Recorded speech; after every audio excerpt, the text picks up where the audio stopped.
Bagara rice ఎప్పుడు prepare చేసినా సరే మసాలా ఎక్కువగా వేసి చేస్తుంటాం కదా ఫ్లేవర్ కోసం అండ్ అలాగే స్పైసీగా ఉండాలని నేనైతే ఈరోజు తక్కువ మసాలాలు యూస్ చేసి అండ్ ఎక్కువ క్వాంటిటీలో జీడిపప్పు వేసి చేశాను. టేస్ట్ ఇది చాలా చాలా బాగుంది.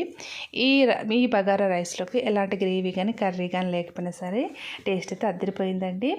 ఈ బగారా రైస్ ఎలా ప్రిపేర్ చేశారంటే స్టవ్ వచ్చేసి కుక్కర్ పెట్టుకొని సగం నెయ్యి సగం ఆయిల్ ఉండేలాగా మెజర్ చేసుకున్నాను. అండ్ ఇందులో బిర్యానీ స్పైసెస్ చాలా తక్కువ అనమాట. అంటే నేను తీసుకున్న బియ్యం క్వాంటిటీకి ఈ బిర్యానీ స్పైసెస్ తక్కువే. బిర్యానీ స్పైసెస్ వేసిన తర్వాత లైట్గా ఫ్రై అయిన తర్వాత ఇందులోకి ఒక ఉల్లిపాయని సన్నగా కట్ చేసుకుని వేసుకున్నాను. అండ్ అలాగే 2 పచ్చిమిరపకాయ ముక్కలు కూడా వేసుకున్నాను. అండ్ ఒక 3 క్యారెట్లు ఇలా సన్నగా పొడవుగా కట్ చేసి వేసుకుంటున్నాను. ఇవన్నీ కూడా లైట్గా ఫ్రై చేసుకోవాలండి. ఇవి ఇలా ఫ్రై అయిన తర్వాత ఇప్పుడు ఇందులోకి ఒక పెద్ద సైజు ఆలును కూడా ముక్కలుగా కట్ చేసుకుని వేసుకుంటున్నాను. ఆలు ముక్కలు, క్యారెట్, ఉల్లిపాయ, పచ్చిమిరపకాయ చక్కగా ఫ్రై అవ్వాలన్నమాట. ఇప్పుడు ఇందులోకి ఒక అరకప్పు వరకు జీడిపప్పు తీసుకుంటున్నాను. నేను ఇక్కడ కాజు ఎక్కువ క్వాంటిటీ వేసి చేస్తున్నాను కాబట్టి టేస్ట్ అయితే చాలా చాలా బాగుంటుంది. అండ్ పర్టికులర్గా కర్రీతో పని ఉండదు అనమాట.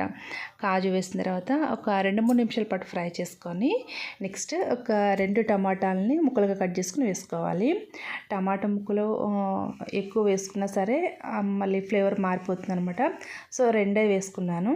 ఇలా టమాటా ముక్కలు వేసి ఒక 2 లేదా 3 నిమిషాల పాటు కలుపుకోవాలి.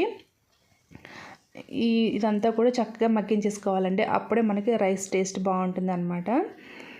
నెక్స్ట్ ఇప్పుడు ఇందులోకి కొత్తిమీర అండ్ అలాగే పుదీనా తరుగు వేసుకుంటున్నాను. ఈ కొత్తిమీర పుదీనా వేసిన తర్వాత ఇంకొకసారి కలుపుకొని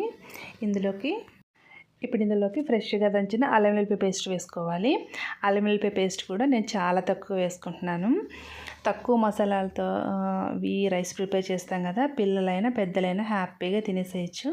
ఎంత సమ్మర్ అయినా సరే మనకి వేడి చేస్తుందన్న ఫీల్ అయితే ఉండదన్నమాట. సో అల్లం వెల్లుల్లి పేస్ట్ వేసిన తర్వాత పచ్చివాసన పోయేంత వరకు ఫ్రై చేసుకోవాలి. నెక్స్ట్ ఇందులోకి ఒక పావు చెంచా మసాలా పొడి వేసుకుంటున్నానండి. నార్మల్గా మనం ఇంట్లో ప్రిపేర్ చేస్తాం కదా అదనమాట.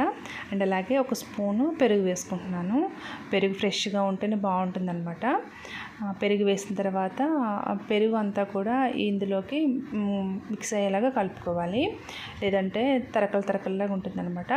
ఇలా అంతా కూడా ఈవెన్గా కలిపేసుకొని ఇప్పుడు ఇందులోకి ఒక అరగంట ముందు నానబెట్టిన నార్మల్ రైస్ వేసుకుంటున్నాను.